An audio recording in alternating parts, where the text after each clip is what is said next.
The bell above the bakery door rang, and my whole life changed. She always saved one pastry, wrapped in brown paper, just for me. No name on the label, just a small heart drawn in flour. I never asked why. I was too afraid of the answer. Then one morning, the box was empty. She wasn't behind the counter. A note waited instead, written in her familiar, looping handwriting. It said 4 words that shattered everything I thought I knew. My name is Sarah Byrne, and for 3 years, Kessler's Bakery on Elm Street was the only place in Camden where I felt completely, quietly myself. I taught 4th grade at the elementary school down the road, and every Tuesday after work, I stopped in for coffee and whatever she baked that morning. I moved to Camden, Maine after college, renting a small apartment above a bookstore, hoping a quiet coastal town might finally feel like home. Kessler's Bakery had been a fixture on Elm Street for decades, run now by Nora Kessler, granddaughter of the woman who founded it, famous for her cinnamon rolls. The first time I walked in, nervous before my first day of teaching, Nora looked up from the register and smiled like she already knew me. She handed me a warm roll on the house, joked that new teachers needed extra sugar to survive September, and I laughed harder than I meant to. I became a regular within a month, always at the corner table, grading spelling tests over coffee that never seemed to go cold too fast. Without ever asking, Nora started saving the last blueberry scone of the day for me, tucked in its own little box behind the counter. I noticed the small heart drawn in flour on the box lid once, said nothing, and carried a strange warmth home with me that night. Our conversation stretched longer each week, spilling past closing time, past the point where either of us had a real reason to still be talking. Nora told me she'd inherited the bakery from her grandmother Greta, who passed 2 years earlier, leaving behind recipes, a mortgage, and a town full of memories. I mentioned, almost in passing, that I was engaged to Daniel back in Ohio, a kind but distant match my family had quietly hoped for since college. Something flickered across Nora's face when I said his name. Gone so fast I told myself I'd imagined it entirely. I started noticing that Tuesdays felt brighter than the rest of my week, and I didn't let myself ask why just yet. Our hands brushed once, passing the pastry box between us, and my whole arm went warm in a way I chose not to examine. Camden was close-knit and old-fashioned in places, a church on every corner, opinions passed down like family china, careful and unspoken. My friend Priya, who taught 2nd grade next door, teased me relentlessly about the cute baker every time my Tuesday plans came up. I insisted I was only being friendly, that it meant nothing. Even as a small, stubborn doubt began quietly taking root inside me. I started staying later, helping Nora wipe down counters after close, laughing over flour clouds that dusted both our sleeves white. One evening she taught me to knead dough properly, her hands guiding mine, and something electric passed between us that neither of us named. We began walking to the harbor after closing, talking about dreams, about how badly Nora wanted to expand the bakery someday. I admitted I'd never really chosen my own path, that I'd spent my whole life doing what was quietly expected of me. Nora just listened. No judgment in her face. The first person in years who seemed to actually hear me.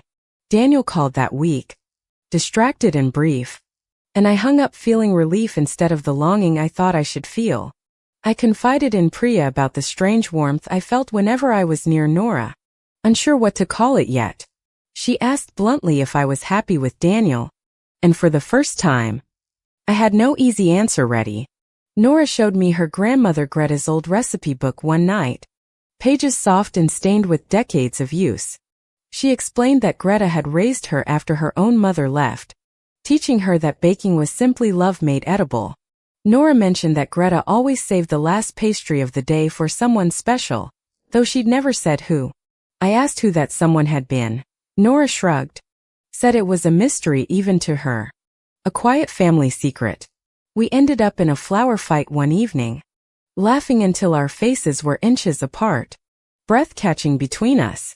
I pulled back first, flustered, mumbled something about the time, and hurried home faster than necessary. That night I lay awake staring at my ceiling, replaying the moment over and over until dawn crept in. Daniel visited Camden that weekend, called the town quaint in a way that didn't sound like a compliment, eager to leave early. He met Nora briefly at the bakery, polite but distant, while Nora watched my face carefully the entire time. After he left, Nora asked quietly if I was happy. I didn't have an answer, and she didn't push further. I realized I was comparing every quiet moment with Daniel to the loud, alive ones I felt around Nora. Fall settled over Camden, the bakery filling with cinnamon and clove as the town prepped for its harvest festival. Nora asked if I'd help decorate the festival booth, and I said yes before she even finished the question. We strung lights together for hours, fingers tangling more than once, neither of us pulling away this time. A customer joked that we looked like quite the pair, and Nora blushed while my heart pounded in my chest. I started dreaming about her, waking up confused, a little frightened by how clearly I remembered every detail. Alone in my apartment one night, I finally admitted to myself that whatever this was, it wasn't just friendship anymore. I avoided the bakery for 3 days, unsure how to face what I was feeling, terrified of naming it out loud. Nora texted, worried, asking if everything was okay. I lied and said I'd just been busy with grading. Priya confronted me directly, said avoidance never solved anything, and told me to be honest with myself for once. I went back on a rainy Tuesday, and the relief on Nora's face when I walked in said everything words hadn't. We talked on the back step under one umbrella, shoulders pressed together, rain drumming steadily above us. Nora admitted she'd been drawn to me since that very first free cinnamon roll on my first day in town. My heart pounded, but I didn't pull away when she reached over and gently took my hand. We stayed like that in silence, rain falling around us, neither of us ready yet to name what was happening. I went home and called Daniel, voice shaking, unsure of what I was even going to say to him. I couldn't bring myself to end things yet, and I hung up after empty small talk instead, guilt sitting heavy. I felt like I was betraying someone no matter what I chose, caught between two versions of my own life. Sensing my fear, Nora pulled back slightly too, afraid of pushing me toward something I wasn't ready for. Days passed with careful, polite distance between us, both of us hiding aching hearts behind forced smiles. The harvest festival finally arrived, the town square strung with lights, cider and pie stalls lining every corner. I watched Nora work her booth, effortless and warm with every single customer who stopped by. A little girl asked Nora if I was her girlfriend. Nora laughed softly and didn't deny it. My chest tightened with something that felt dangerously close to hope, and I let myself feel it just a little. Under the string lights that night, Nora finally asked, quietly, if she could kiss me.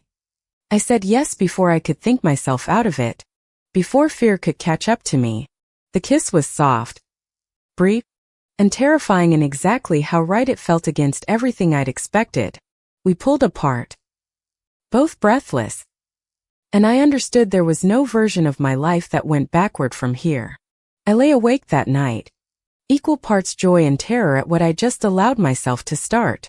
The next morning, I called Daniel and ended our engagement honestly, my voice steadier than I expected it to be. He was hurt and confused, asked if there was someone else, and I admitted that there might be. Word traveled fast through Camden, and by Thursday, half the town already seemed to know my business. My mother called from Ohio, her voice tight, asking if the rumors reaching her were actually true. I told her I had feelings for a woman, and the silence that followed stretched painfully long. She said she needed time, then hung up without telling me she loved me, a first in my life. I cried alone in my apartment that night until Nora came over and simply held me until it passed. Not everyone in Camden was unkind, but whispers followed me through the grocery store aisles for weeks. An older church deacon stopped buying from Kessler's bakery entirely, quietly urging others to do the same. Nora shrugged it off in front of me, but I caught her counting the lost sales alone at night. I worried I'd become a burden, dragging her business down simply by being who I was.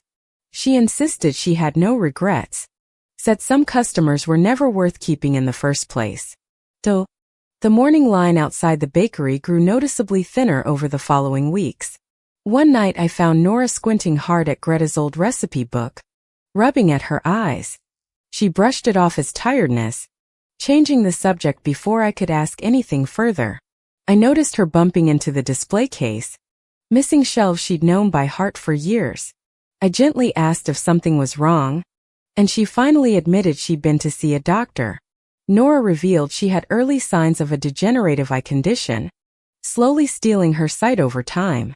She was terrified of losing the one thing tying her to her grandmother's memory and legacy. I held her hand tightly and promised I wasn't going anywhere, no matter what happened next. She warned me that loving her meant loving someone who might one day need far more from me. I told her I'd never wanted anything easy, that I just wanted her exactly as she was. A week later, someone spray-painted a slur across the bakery's front window overnight. Ugly and deliberate. Nora found it first, frozen on the sidewalk, before I arrived to help scrub it clean together. Police filed a report and called it vandalism, but no one was ever caught for it. The town split quietly, some bringing flowers in apology, others staying carefully, coldly silent. Parents at my school began asking pointed questions, some uneasy, a few surprisingly kind about it. My principal called me in, said there had been concerns raised by a handful of families. I defended myself calmly, reminded him nothing about my teaching had changed at all. He didn't fire me. But the meeting left a cold unease that lingered for days afterward. Nora started pulling away again, insisting I shouldn't have to carry this cost alongside her. She gently suggested maybe we should slow things down, for both our sakes. Just for now. I refused. Told her slowing down just meant letting fear win, and I wouldn't do that. We argued for the first time, voices rising. Years of Nora's buried fear spilling out all at once. She admitted she'd watched her grandmother love in secret her entire life, never once openly. She said she'd sworn to herself she'd never make someone else carry that same quiet weight. I asked what she meant, and she finally, hesitantly, shared her grandmother Greta's hidden story. Greta had loved a woman named Dot for 40 years, always introduced simply as a friend. The last pastry tradition, Nora explained, began decades ago as something Greta quietly did for Dot. When Dot passed away, Greta kept the tradition alive, saving one pastry every single day after. Nora only understood who Dot had truly been after standing at her grandmother's funeral years later. She'd started saving the last pastry for me without fully understanding why, just following old instinct. Done. I finally understood the little heart drawn in flour, a quiet legacy passed down in secret. I told her I didn't want our story to end in the same silence Greta's had. Nora nodded, tears in her eyes, and admitted she was terrified but finally, truly done hiding. The next morning, Nora hung a small rainbow flag in the bakery's front window for everyone to see. Some customers cheered quietly. A few walked out for good, but the shop's doors stayed open. I started holding Nora's hand openly on Main Street, chin up despite the occasional stares. My mother, still distant, sent a short text. "Are you safe there?" That's all I need to know. It wasn't warmth exactly, but it wasn't rejection either. And I let myself hope quietly. Priya threw a small dinner party, introducing Nora properly as my girlfriend for the very first time. Laughter filled Priya's kitchen that night. For one evening, nothing about our love felt difficult at all. Then one afternoon, a woman named Claire walked into the bakery, and Nora went visibly pale. Claire was Nora's college girlfriend, the one who'd left years ago for a career in New York. She was back in Camden for her father's illness, still clearly fond of Nora after all this time. Claire lingered at the counter, laughing over old inside jokes I had no part of or context for. I felt a sharp unfamiliar sting watching them, though Nora insisted afterward that it meant nothing at all. Claire mentioned she was launching a bakery consulting firm in Manhattan and needed a head pastry chef. She offered Nora the position outright. Said she'd never forgotten how genuinely talented she was. Nora didn't answer right away. Said she needed time, glancing nervously in my direction as she spoke. That night, I asked directly if she was actually considering leaving Camden for Claire's offer. Nora admitted the money and opportunity were real, and so once had been her feelings for Claire.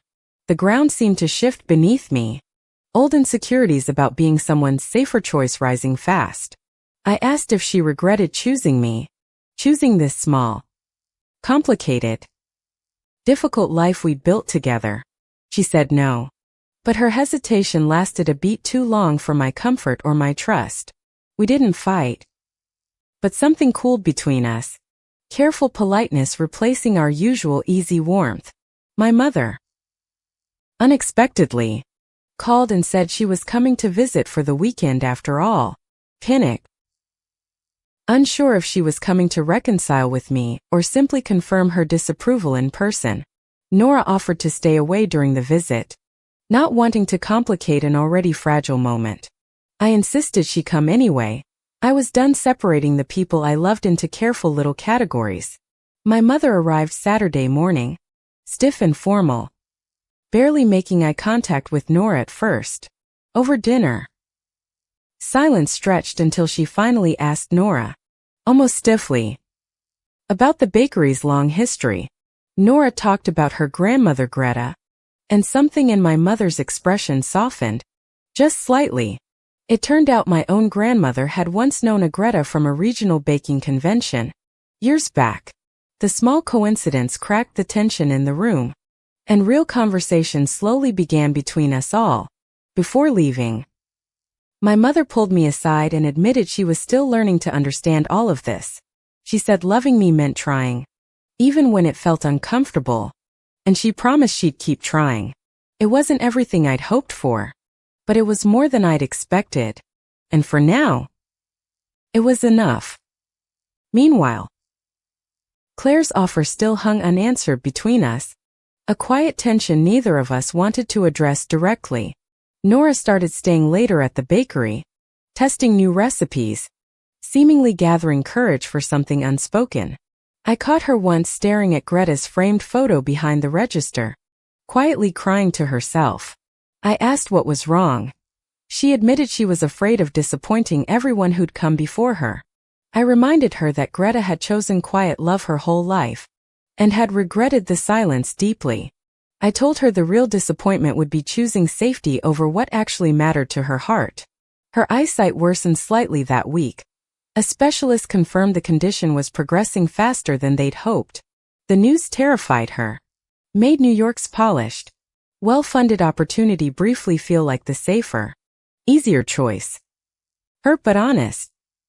I told her I wouldn't beg her to stay, only hoped she'd choose truthfully, for herself. Nora disappeared for 2 days, needing space to think, leaving me anxious, unsure, and quietly heartbroken. On the third night, I found a small box waiting on my doorstep, no note attached at first glance. Inside was a single pastry, wrapped in brown paper, a heart drawn carefully into the flour dusting. My hand shook as I realized this wasn't goodbye. It was Nora's answer, wordless but perfectly clear. The following Tuesday, though, I arrived at the bakery to find it dark, the door locked tight. Panic rose fast as I remembered the box that always waited for me. And today, nothing waited at all. I spotted a note taped to the door, written in Nora's familiar, looping, unmistakable handwriting. Come find me, please. 4 words. My stomach dropped as I read them again and again. Called Priya immediately, hands trembling, unsure where to even begin searching for Nora in a panic. A missed call from an unfamiliar county hospital number finally answered the question I was too afraid to ask. I drove faster than I ever had, running a red light, heart pounding hard against my ribs. At the hospital, a nurse explained Nora had come in that morning with sudden vision loss in one eye. Doctors were running tests, trying to determine if it was a flare of her condition or something worse entirely. I found Nora in a thin hospital gown, scared and smaller than I had ever seen her before. She apologized for scaring me, said she'd panicked and hadn't known who else in the world to call. I held her hand tightly and told her I would always come, no matter the hour or reason. The specialist finally arrived with results. The flare was manageable, not permanent, though the condition remained chronic overall. Relief flooded through me so hard my knees nearly buckled right there in the hospital hallway. Nora cried, not from pain this time, but from fear of losing everything all at once. Suddenly, she admitted the scare had made her decision about Claire's offer painfully, suddenly clear to her at last. She didn't want polished kitchens in Manhattan. She wanted quiet mornings in Camden. And she wanted me. I asked if she was sure, given everything the illness might eventually still take from her someday. She said the illness might take her sight one day, but it would never take her choice today. She called Claire that same week, thanked her sincerely, and turned the job offer down for good. Claire, gracious in the end, wished us both well and quietly returned to New York alone. Word of Nora's hospital scare spread through Camden fast, and something unexpected happened in response to it. Neighbors who'd stayed silent during the vandalism began showing up with casseroles and quiet, awkward apologies. Even the deacon who'd boycotted the bakery returned, embarrassed, and ordered a full dozen cinnamon rolls. Slowly, imperfectly, the town began choosing kindness over the comfort of its old, familiar prejudice. My mother sent a longer letter that week, admitting she'd been scared, never truly disapproving of me. She wrote that watching me fight for something real had taught her more about love than easy choices ever had. She asked, hesitantly, if she could visit again soon, maybe for the bakery's spring reopening celebration. I read the letter twice, then called her immediately, my voice thick with unexpected, grateful tears. Together, Nora and I began planning small renovations, expanding the bakery with the whole community's growing support. We hung a new photo behind the register, Greta and Dot, found in an old shoebox, finally displayed proudly. Nora wrote a small card beside it, telling their story honestly for every curious customer to read. Regulars began asking about the two women in the photo, and Nora told the story gladly now. Every time. One quiet evening, Nora got down on one knee behind the very counter where we'd first met. She held out a simple ring and said she was done waiting to make her love official and known. I said yes before she'd even finished the question, laughing and crying at exactly the same time. The whole street seemed to hear the celebration that followed, neighbors leaning out their windows, smiling down at us. For the first time in Camden's history, Kessler's Bakery closed early simply to celebrate love out loud. These days, there's still a box waiting for me every evening, a heart drawn carefully in flour, a promise renewed daily.